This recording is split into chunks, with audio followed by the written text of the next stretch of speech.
हाय, मैं हूँ डॉक्टर शरयू। और हमारे जो जनरल टॉपिक्स की सीरीज़ शुरू है उसमें मैंने ओबेसिटी ये टॉपिक लिया है।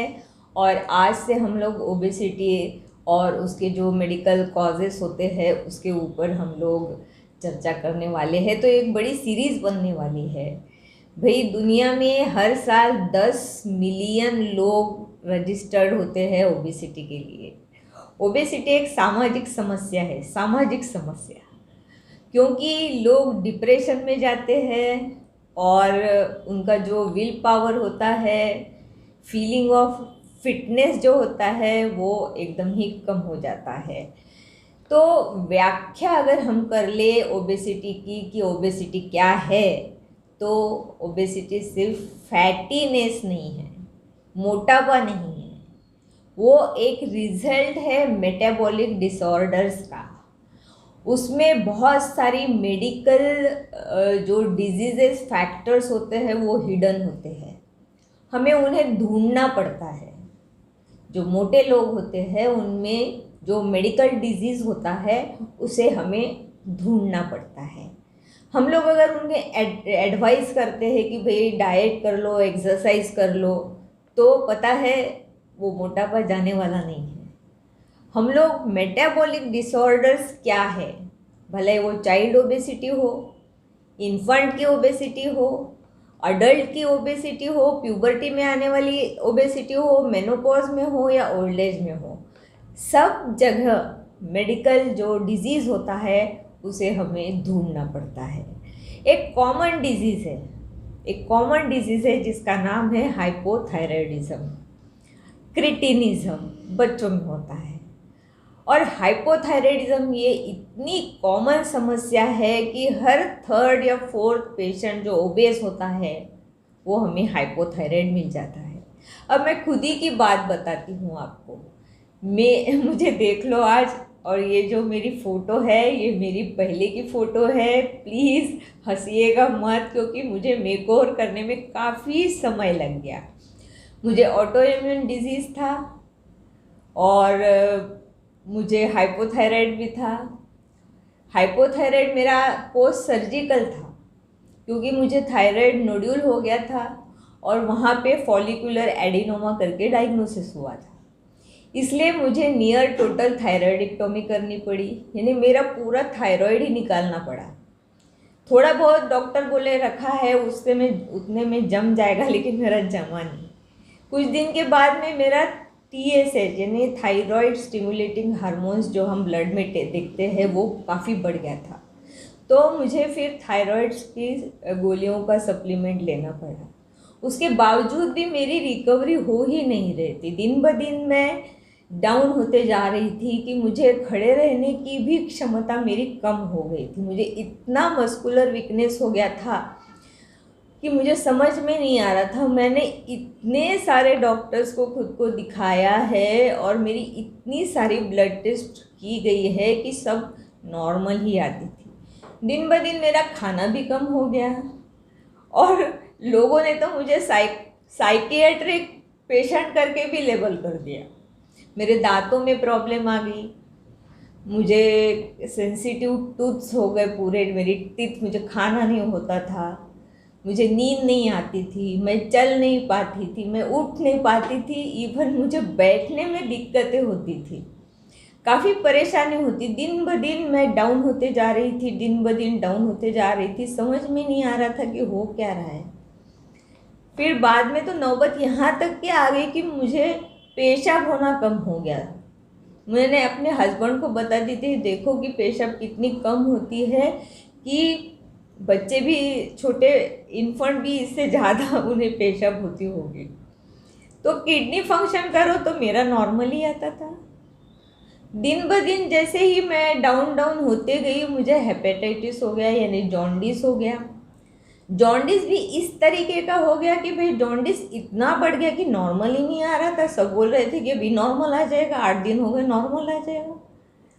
अब तो मेरी हालत इतनी ख़राब हो गई थी कि मैं कुछ खा ही नहीं पाती थी। मैं फूल गई थी, सूज गई थी, इतना बड़ा मेरा चेहरा हो गया था, मेरी पूरी स्किन ब्लैक हो गई थी, मुझे कुछ दिखाई भी नहीं दे रहा था ढंग से। फिर जब मुझे ऐसे लगा कि भाई मैं तो मौत के बहुत करीब चली गई हूँ।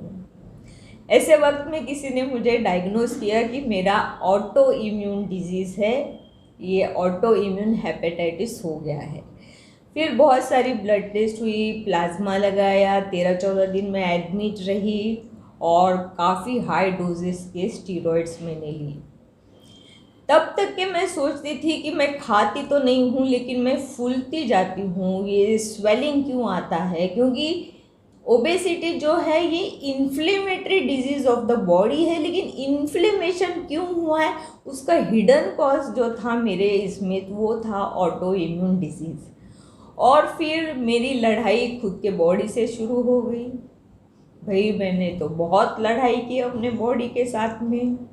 फिर स्टीरॉइड्स की वजह से मुझे ब्लड शुगर हो गया, मुझे ऑस्टियोआर्थराइटिस हो गया, फिर मेरे जो छोटे छोटे जो ये बोन्स थे वो सब सूजन आ गई थी इसके ऊपर, तो मैं ऑपरेट भी नहीं कर पा रही थी। लेकिन फिर भी मुझे जो पैशन है और सर्जरी करने का वो उस स्टेज में भी मैंने ज़िंदा रखा। और मैंने अपनी एक बैठने की जो कुर्सी है वो ऑपरेशन थिएटर में बना ली।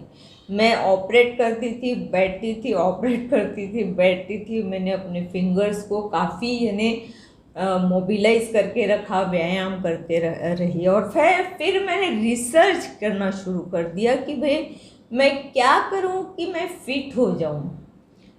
उसके बाद में मुझे और इधर उधर रेफ़र किया गया क्योंकि मुझे स्टीरॉइड्स के ऊपर जो मैं थी तो उसके जो कॉम्प्लिकेशंस आते गए स्टीरॉइड्स के, तो क्या करें।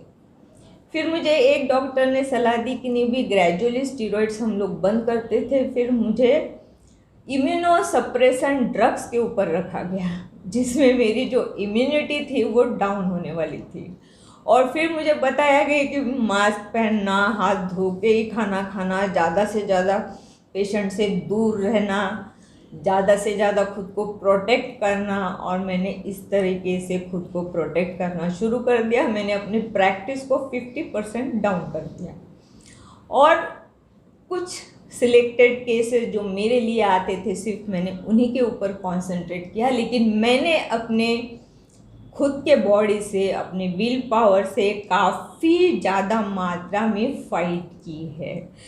तो ओबेसिटी जो है वो ओबेसिटी एक ऐसा डिप्रेसिंग डिजीज़ है कि लोग आपको अवॉइड करना शुरू कर देते, लोग आपसे दूर जाना शुरू कर देते, वो आपकी फ्रेंडशिप पसंद नहीं करते। अपने लुक्स और अपना फिटनेस इतना ज़्यादा इम्पोर्टेंट होता है कि लोग अपने यानी अपने साथ में फ्रेंडशिप करें या बात करें इसके लिए। और हम लोगों को डिप्रेशन इस चीज़ का आता है कि भाई वो फलाना इतना ठीक है, मैं क्यों नहीं हूँ। हमें जो डिजीज़ है वो हमें ढूंढना पड़ता है। बहुत बार डॉक्टर्स ढूंढ नहीं पाते क्योंकि जो ब्लड टेस्ट होती है, जो सोनोग्राफीज होती है, जो इतनी सारे इन्वेस्टिगेशंस होते हैं, वो भी हमें ढंग का यानी डायग्नोसिस नहीं देता है। तो मैं खुद ही एक उदाहरण हूँ उसके लिए। फिर जब लोगों ने मुझे साइकी कहना शुरू कर दिया कि भाई इसे तो कुछ है नहीं, ये मोटी है, खाती ज़्यादा है शायद। मेरे हस्बैंड भी कहते थे इतना सारा चावल खा लेती है। मैं इतना सारा कहाँ चावल खाती हूँ, इतना सा तो खाती हूँ। फिर उन्हें भी पता चलने लगा कि इसका डाइट काफ़ी कम हो चुका है।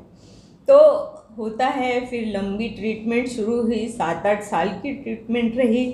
मुझे तो गारंटी ही दे दी गई थी कि 10 साल में तुम्हारा कुछ ना कुछ हो जाएगा, तो 10 साल निकाल लेंगे तो ठीक है, नहीं तो हो सकता है कि बीच में तुम्हारी डोर कट हो जाएगी। तो जब मैं रिसर्च करना शुरू कर दिया मैंने, तो मुझे जिम फिटनेस समझ में आ गया और जिम का इम्पोर्टेंस मुझे समझ में आ गया। तो मैंने अपने लिए एक ट्रेनर भी रखा, उसे ट्रेन भी किया और मैं अपने फिटनेस के तरफ दौड़ना मैंने शुरू कर दिया।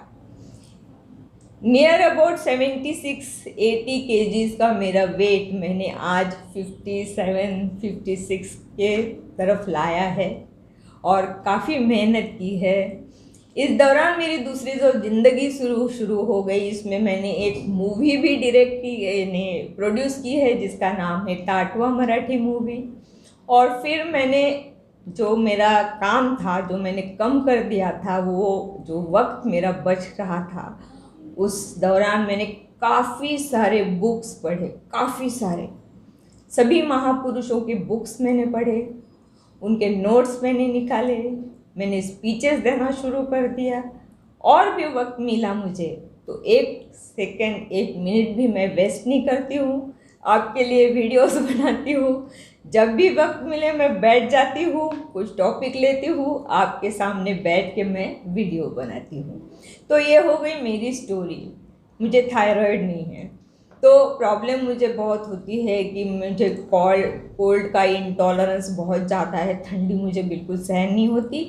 नेक्स्ट टॉपिक में मैं आपको बताने वाली हूँ ओबेसिटी एंड हाइपोथायराइड।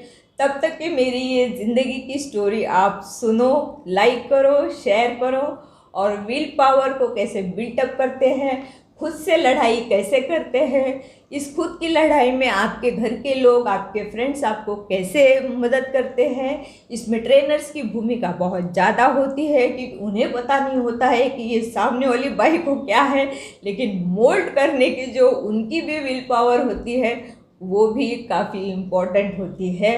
धन्यवाद।